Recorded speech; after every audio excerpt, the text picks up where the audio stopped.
Hey guys, it's Felix from Bars and Cigars, ATL, and we're out on the porch lounge, this time for a cigar review.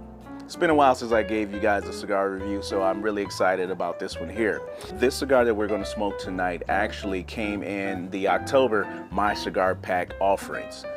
This is going to be my first time smoking this one, so really interested to give you guys the profile and the breakdown. The cigar that we're speaking of is the Abuelo. And as my Spanish-speaking friends out there know, it means grandfather. And it was made as an ode to the forefathers or grandfathers who was also in the cigar industry that came before them.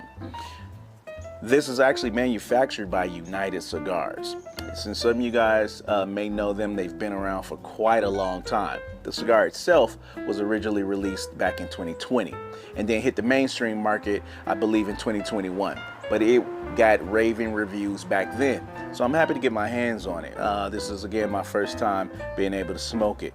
Now, the cigar itself, really interesting notes. It is actually a Honduran puro, which I haven't come across quite often in my smoking experience. And what that means, of course, is all three parts, filler, binder, wrapper, are all Honduran. Now, however, the filler and binder itself is a unique Cuban seed, authentically grown in Honduran filler and binder. The wrapper is a Corojo, Honduran grown tobacco leaf. So again, think some good quality tobacco here. Really interesting notes are probably going to come from it. The Vitola is interesting. I believe this is a 5.5, 46, but with a tapered foot. So again, really interesting Vitola. Very nice. I do like the smaller Vitolas to smoke, but let's not waste any time. Let's get into it. I think I told you enough about the cigar itself. Let's talk about these notes. All right, let's go.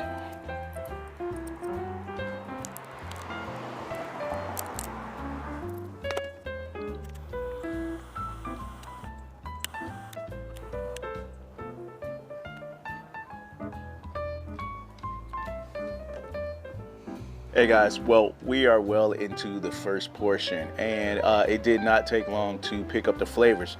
Maybe it's because of the Vitola itself, or maybe that tapered foot really allowed us to get the heat going, but so far, really good. Before we get into the actual notes, I want to tell you a little bit about the smoking experience, since it is such a unique Vitola. Now, with that tapered foot, I will say it was kind of not necessarily hard, but unique in lighting with a torch.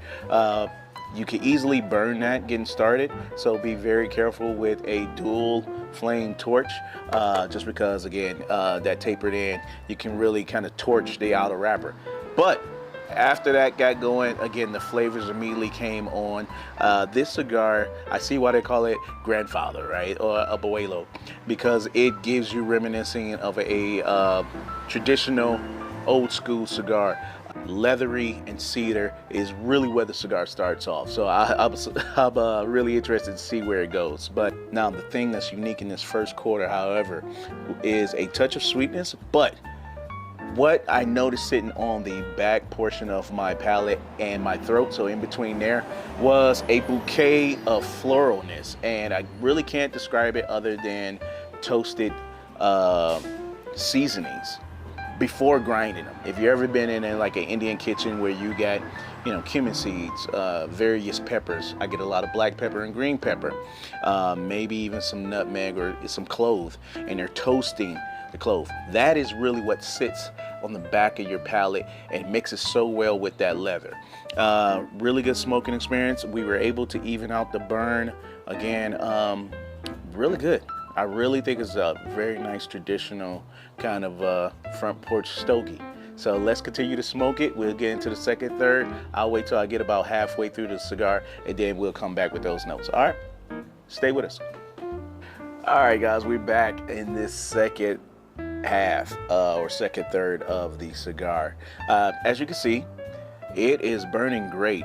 No complaints on the burn or the ash or needing to relight, but with a small Vitola like this being only 46, 48 ring gauge, really easy to keep lit. Great priming leaves, great tobacco has been used in this, and you can tell the quality just up front. As far as the flavors, I finished off that first half talking about the toasted seasonings, the cloves, the pepper seeds, the black and green. Really good, and it stays consistent. That leather though, that leather and cedar that I talked about kind of dies down on the notes, but it's still present in the aroma. The aroma is beautiful.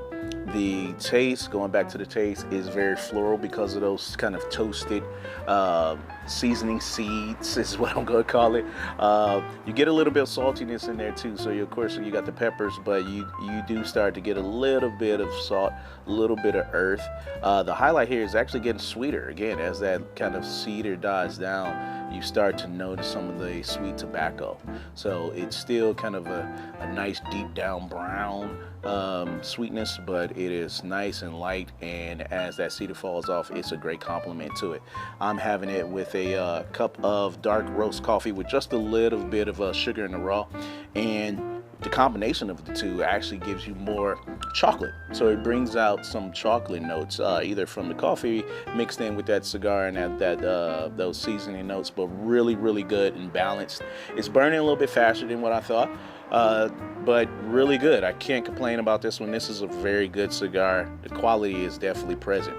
I'm gonna ash this off, get into this last third. I'll probably have to remove the band just because it's a pretty lengthy band, but we'll get into that and tell you how we finish up and what our final thoughts are.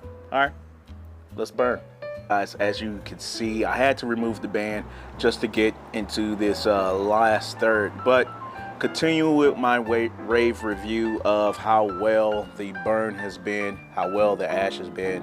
Again, that's how you can tell a really quality, well-packed cigar and well-kept cigar. Let's get into the notes. The notes here kind of continues with the same thing, but adds a little bit more. So that toasted seasoning, as I'm calling it, right? Still stays there, and that is the highlight of the entire smoking experience because this floral gives you some spice, but what's introduced in this final third, I mentioned sweetness. That sweetness comes in, and it is, I would say, toasted graham cracker. So keeping with that toastedness, it's a little bit of breadiness, it's baked, it's kind of a little grainy. It is a graham cracker, and that again still plays well because if you think about a graham cracker, where you're getting cinnamon, you're getting kind of those spices, but you're also getting that sweet note. The sweet note is really well. The retrohale also is another highlight. It brings that pepper, but it brings it to the forefront, and it's right on the nostrils. It is not too intense. I would say it's more of the green pepper than it's the black pepper, just because it's not necessarily spicy, but it gives you a nice amount of spice. The cigar has been exceptional. Nice balance. I would say it's probably medium to full, more so on the medium than it is the full, but that fullness comes in the smoke and the body of the smoke, not necessarily a punch of strength. So really good, medium to full cigar. Again, it burns kind of fast, so again, nice kind of porch burn, or if you're just out having some coffee, really good burn in this Vitola. Now you may get a little bit more intense where you start to move to the larger Vitolas with more filler on there. Because of the notes, I would say as far as pairing, I would like to see how this pairs with maybe a spirit.